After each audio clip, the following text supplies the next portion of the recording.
Good morning, Chairman. Morning. And honored members of the committee. My name is Lesley McSpadden, the mother of Michael Brown, and I'd like to thank you for the opportunity to testify on behalf of Senate Bill 628. I am here because my son, Michael Brown, was shot and killed at the hands of a Ferguson police officer. It has been 557 days, and I'm still left with the mystery surrounding what really happened to my son on August 9th. I understand that police-worn body cameras are only a piece of the puzzle when it comes to the whole picture of police accountability and transparency. But body cameras are not a substitute for good policies, good training, or good community policing programs. It is important for police departments to make sure new hires participate in cultural sensitivity training that will help teach police officers how to bridge the gap between communities and themselves. Some studies show when police officers work and walk the beat, crime rates decrease because police officers know people in the community. Also, police departments should make sure they hire police officers that mirror the community. I challenge you to think long and hard in your decision to pass SB 628. Any discussion of police-worn body cameras is also a discussion of the foundation of Missouri's criminal justice system. That foundation is trust. Trust in the fairness of the system. Trust in the men and women that work in the system. And ultimately trust that justice will be done. The video footage from police-worn body cameras can be used as evidence to enhance the state's pursuit of justice for victims and families of police-involved shootings and incidents. This evidence can also ensure that one's guilt or innocence is determined in a court of law and not in a court of public opinion. In the cases of police shooting victims, Laquan McDonald in Chicago and Walter Scott in South Carolina, it was proven that the acting police officers provided false narratives of the shooting. When there is no recording of these accounts, it's hard to prove what is true and accurate. In the days following the tragic murder of my son, I was amazed and upset at how quickly my son's character and image was assassinated and mischaracterized. Michael Brown, my son, was not some fictional character or Incredible Hulk. He was my son. You don't know my son.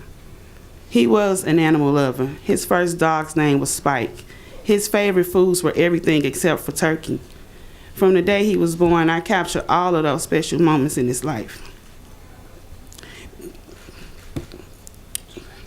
I need to interrupt you just for a second. Yes. I need to remind everybody, please don't take flash photography because it bothers the witnesses also. Let's just try to stick. You can take a photo if you like, but let's not try to use flash photography, okay? Make sure your flashes are all turned off. Thank you very much, ma'am. Sorry to have to interrupt you, but I know that flash photography is disrupting. Yes, thank you. You're welcome. From the day he was born, I captured video of all those special moments in his life. Being Christian, his first birthday, his first day of school, and other sentimental moments, even his high school graduation. I wish you had known my son. My son's future was bright. He did not have a juvenile record, but unfortunately, his last steps in life I have no account of. On August 9th, there was no recorded account of my son's last moments in life. I still do not have closure or the solid truth of what really happened that day. Please let police-worn body cameras be a voice of truth and transparency in Missouri communities. I'm asking you to work together with fellow legislators to create a solid bill that has the potential to help the community regain the trust that has been lost from police departments across the state of Missouri. Is justice an incidental to law and order? Political posturing and restrictive legislation is not the solution. As a mother who lost her son, I ask you to not let this bill just sit on your desk. I ask that you imprint my words on your hearts and minds and think about the families that need closure, truth, and transparency. when defending and dealing with their loss. The death of my son and all other unarmed victims to police-involved shootings, whose deaths must not be in vain. Sorry. Their blood cries out for answers from the streets. And please know that this isn't a black and white issue. This is a right and wrong issue. And I'm asking you today, will you stand on the side of what's right? Thank you. Thank you very much, ma'am. Any questions of this witness? Senator, make sure she has her witness form there, please. Any questions, Senator Spellendahl? No fire. Proceed. Lesley, I would like to tell you, like I've told you many times before, is your son has been a gift to our entire community. He is a gift. And every day, every single day, he lives within all of us. And our fights are greater, and they're stronger, and they're more passionate because of what he did for us. So remember, he is our gift, so that we are all awake, and we are all conscious, and we are all better people because of that sacrifice. We all are.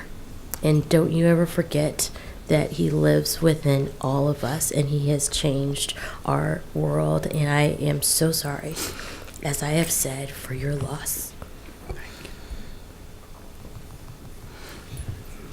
Any further questions or remarks? Senator Curls. Thank you. I want to thank you for being here today. I know it's difficult, and I think many of us recognize that as much as it was your son that day, it could have been mine. It could have been many others. So I do thank you for being here. It takes a lot of strength and a lot of courage to continue to tell the story. And I do hope sincerely that the committee takes seriously into account this issue of body cameras for that reason too as well. Thank you for being here. Any further questions of this witness? Seeing none, once again, thank you very much for coming. We do have to have you fill out a witness form there, though, unless you've already done it. Is there some down there? Oh, you already got it taken care of? Okay, thank you very much. Anyone else in support of Senate Bill 628? Okay, you can proceed, ma'am. Introduce yourself, where you're from, and you may start. My name is Felice McClendon, and I'm in support of